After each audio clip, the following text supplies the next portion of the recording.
friends, it's Christy. Welcome back to my channel. Today I'm going to be making a card using Hello Bluebird's Beach Friends stamp set. So I've stamped the images I'll be using on some Spectrum Noir Ultra Smooth Premium White cardstock with Lawn Fawn Jet Black ink, and I'll be coloring with my Copic markers. I'm starting with my turtle, and for him I'm going to use G40, G43, and G46 for the green parts of his body. So I'm starting with that G46 and laying in some shadow up on his head, under his hat, also down the backs of his arms and the bottom of his legs. And then I'll start to blend that out with the mid-tone, which is the G43. I'm going to leave lots of room for a nice highlight on the face, and then continue adding that to the arms and legs and also to the little pads of the feet. And then I'll use the G40 for the highlight. I'm going to scrub right over the edge of that G43 with this lighter shade, and then do a quick simple layer on the lower part of the face so it looks even lighter, and then fill in the rest of him.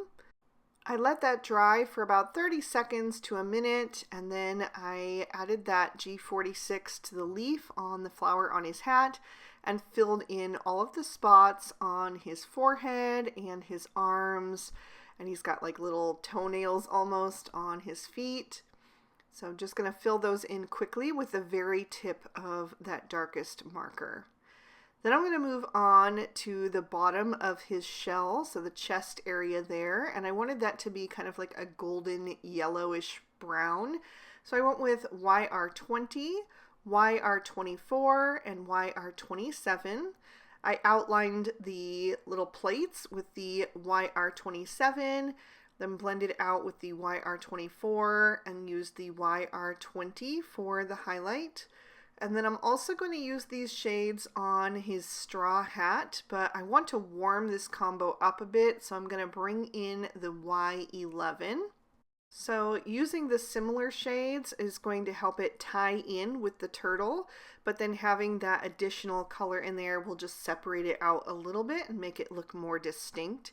So again, I'm starting with the YR27 right around the face where the shadows would be the most prominent, and then on the base of the top part, I'll blend out with the YR24, then use a little of the YR20, and then go over the edges with the Y11, and you can see how that just really brightens everything up.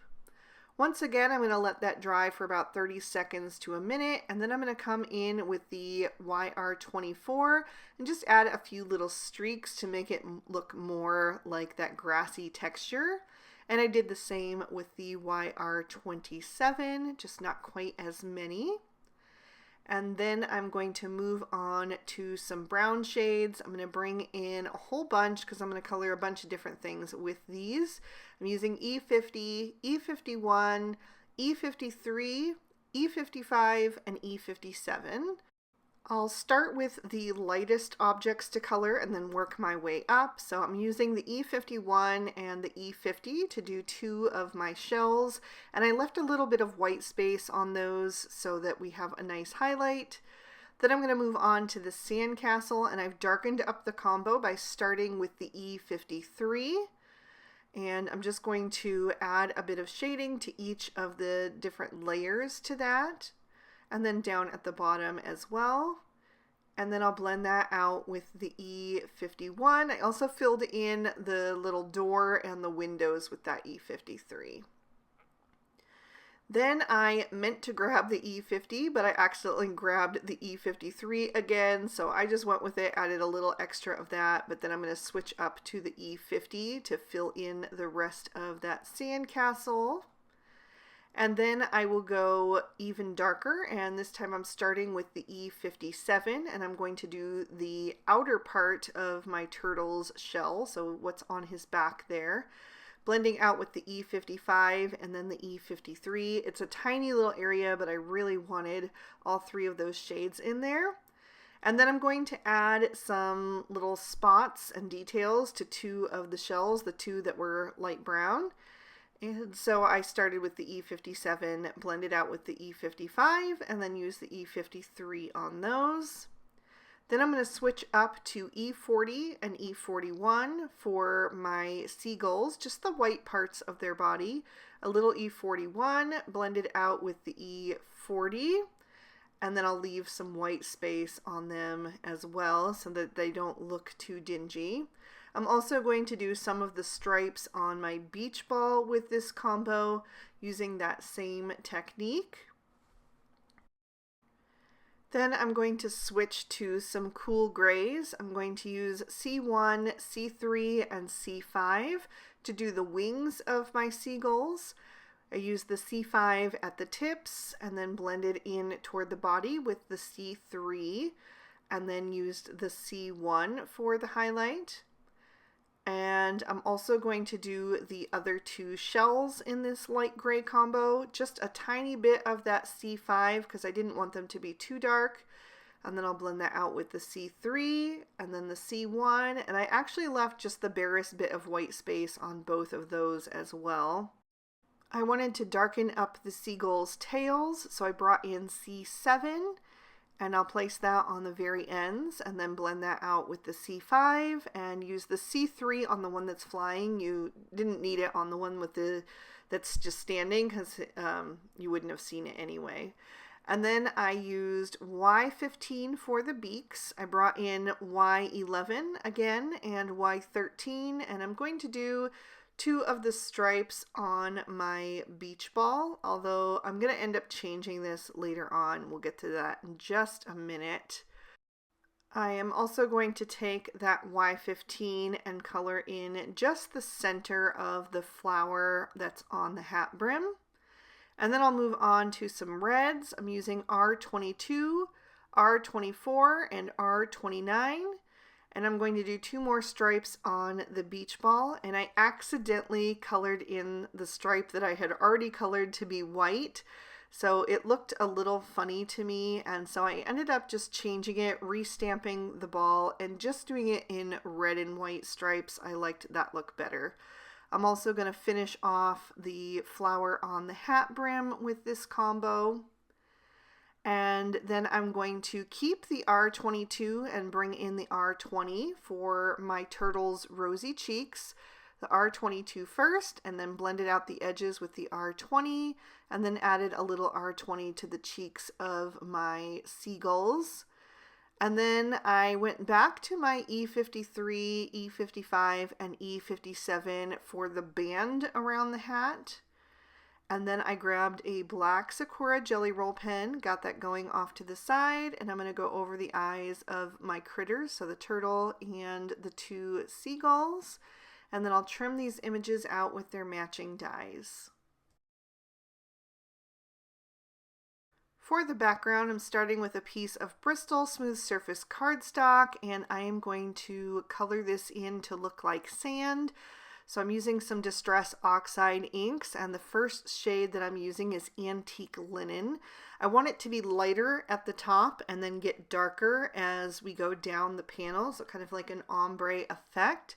So I'm just going to blend on that Antique Linen at the top, and then I'll bring in Gathered Twigs. This is going to be my mid-tone, and this is not going to look great at first. I'm going to have to work over this a little bit to get these colors to smooth out, but I'm not worried about that at this point. Right now I'm just layering in the initial color, kind of blocking it out, and then I can go back and work on making the blend a bit more seamless.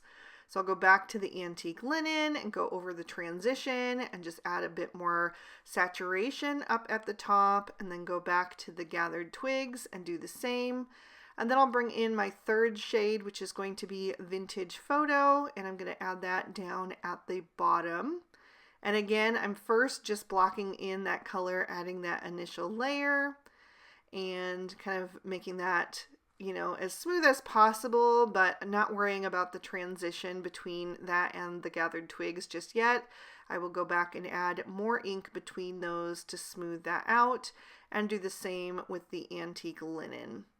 Once I'm happy with how that's looking, I'm going to distress this because I want it to look like sand.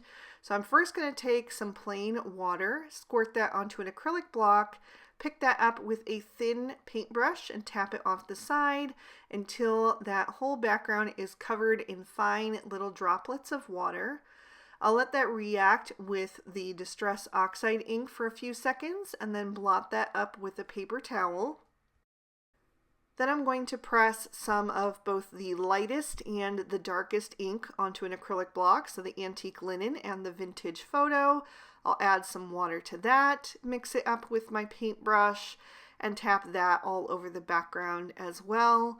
I like adding in that lighter shade because it really does look nice on the darker color especially. And then I'll add even more with that darker shade all over with that really fine splatter that's going to help it have that sandy texture. And then I wanted this to have a bit of sparkle as well, since sand sparkles in the sunlight. So I brought in some of my Gansai Tambi Starry Colors. I'm going to mix up this gold shade with a little bit of water and splatter that all over the background. This is more of a subtle detail. It actually shines a lot brighter once it's dry, but it's going to look so pretty when you tip this card into the light. So once I'm happy with that, I'm going to set this entire panel aside to dry, clean up my mini media mat, and then we'll move on to the water. So I've got two more pieces of Bristol that I've trimmed out with the Hello Bluebird Beach Builder dies. And I'm going to color the first one with some Salvage Patina Distress Oxide ink, but I want to leave the very top of those waves white. So I'm just adding that in from the bottom and taking that up as far as I want it to go, but making sure that I maintain a little bit of that white border. Then for the second one, I'm going to start with the Salvage Patina on the top of the waves and just blend that in. Once I'm happy with that, I'll add in some peacock feathers. And even though this is a narrower strip, I am going to try to squeeze 3 shades onto here because I really want it to have a lot of dynamics. So I'm going to work back and forth between the peacock feathers and the Salvage Patina until I'm happy with that. I'm not doing any splattering on this one, so I need it to be smooth. And then I'll bring in my third shade, which is going to be Uncharted Mariner. And I'm going to really darken up that bottom edge with that. Then I'll go back to my peacock feathers, and just blend that back out, back to the Uncharted Mariner. It's all about the layers with the Distress Oxide inks. That's when everything starts to come together. The more you layer it up, the better it's going to look.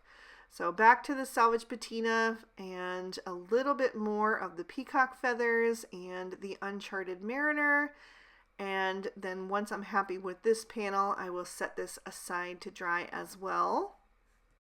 For my sentiment, I'm taking the Hello Summer die from Hello Bluebird and trimming that out of some Lawn Fawn chocolate bar cardstock. I'm just going to set this aside for now. And I'm also going to stamp on the inside of my card. So my card base is Lawn Fawn Mermaid cardstock, and I'm stamping in peacock ink. And I chose one of the other adorable little critters in this stamp set, the hippo and also the seagull, and the sentiment, "Summer's better together." So now I'm ready to start assembling, and I am going to take the sand portion and lay that out on my card base so I can figure out the placement of everything. I'm also going to add a little bit of glue to the bottom of the white topped wave, the shorter one, and then I will place these two together and kind of layer them up. I wanted to use the grid on my mat to make sure I'm getting that straight, and just glue those into place. And then I'll line those up with the bottom of my card. And then I'm going to grab that Hello Summer die once again. I want my sentiment to look as if it's been carved into the sand and the waves are coming up to kind of wash it away. So I want them to overlap the bottom edge of the letters, and I want those letters to be inlaid so that they look like they've been carved into the sand with a stick. And so I have die cut that and popped out all of the letters, but I'm keeping the inner pieces. So there's a couple letters that have an inner part of the E's and the R. I need to hang on to those to make the sentiment look complete. I'm going to glue the sand piece to the top of that card base, and then I can grab those chocolate bar letters and start to inlay them. So I'm first going to just add a little bit of glue with my Barely Art Precision Craft Glue with that super fine nozzle. I'm just going to do one word at a time, and then I can grab those letters and start to pop them into place. So I'm just working my way across, left to right, very quick and easy. And then I will go back and add in the little pieces that stayed in the die. So that was really quick and easy to figure out which ones went where. So I'll just take out the inner portion of the E and the O. So everything looks nice and seamless. You could also use some reverse tweezers if you want to kind of grab a hold of those little tiny pieces, but sometimes I forget that I have them. I'm just so used to using my fingers. And then I'm going to do the same thing with the bottom section, just working on the word summer, adding my liquid glue first. Once again, just makes it so easy and quick to pop them into place. And then I'll grab the letters, and I almost added the S upside down, but thankfully it just fits one way, so I could tell right away that it wasn't going to look right, so I needed to switch the S till it was right side up, and then just pop in the rest of those letters. And then once again, once I get to the E and the R, there's some little inlays that were from the sand speckled background that I need to pop back into place. So I'm just going to grab those, pop them out with my craft pick, and then pop them into place. And I really think that looks so fun. I've never seen anybody treat a sentiment like this on a beachy card with kind of the waves lapping up over it. And so yeah, I'm so happy that I came up with the idea, and I hope you guys will give it a try too. As long as most of the letter is visible and the word is still legible, I think it works. And yeah, it's just something fun and different. So now I can bring in my images, and I am going to arrange the main two up at the top first, which is the turtle and the sandcastle. And then once I have those centered how I want them, I can glue them down. And then I will just continue adding the rest of the images around them and filling in the scene.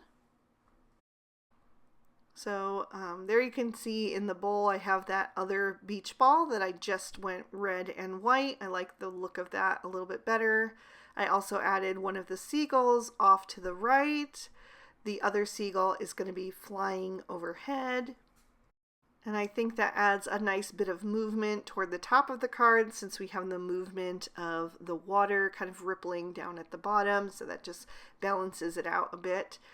Then I'm going to arrange my seashells around the hello part of the sentiment, and also toward the top of the scene there, just kind of fitting those into place. And I decided I had to move that seagull out just a tiny bit to fit that last one in.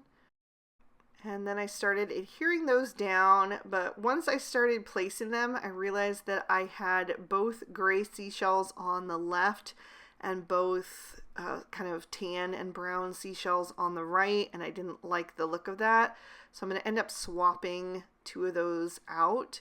So the gray seashells will be more in the center of the card, and the brown seashells will be on the outer edges on either side of the word hello, kind of punctuating that sentiment. And then of course I wanted to add a little bit of stardust stickles to this card. So I'm going to add it to the flower on the hat. And then I also added a little bit of that to my sandcastle, so it would also be sparkly since the sand behind it is sparkly. I added it to my beach ball and also to my shells, just a touch of it so that it would flash when you tip the card into the light. And then I also decided to add it to the top edge of both of my waves.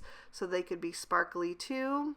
And it also just adds a little bit of something toward the bottom of the card, since there's a lot going on at the top, but not quite as much going on at the bottom. So that just helps balance that out. And that is going to finish this one up. I'm going to lift it up to the light so you can see that in a little more detail, catch some of that sparkle in the sand and the waves, and give you another peek at the inside. All of these products are from the Hello Bluebird July kit. This is from kit 1. So if you're interested in any of those, I suggest heading over to the Hello Bluebird web shop, which I will have linked down below. If you enjoyed it, please be sure to hit that like button and leave me a comment down below. I'd love to hear from you. Subscribe to my channel if you haven't already, and ring that notification bell if you'd like to be alerted when I post new videos. If you'd like to keep watching, here are 2 extra videos I thought you might also enjoy. You can click on either one to check them out. And thank you so much for spending your time with me today. I hope you had a good one, and I'll see you soon in another video. Bye-bye.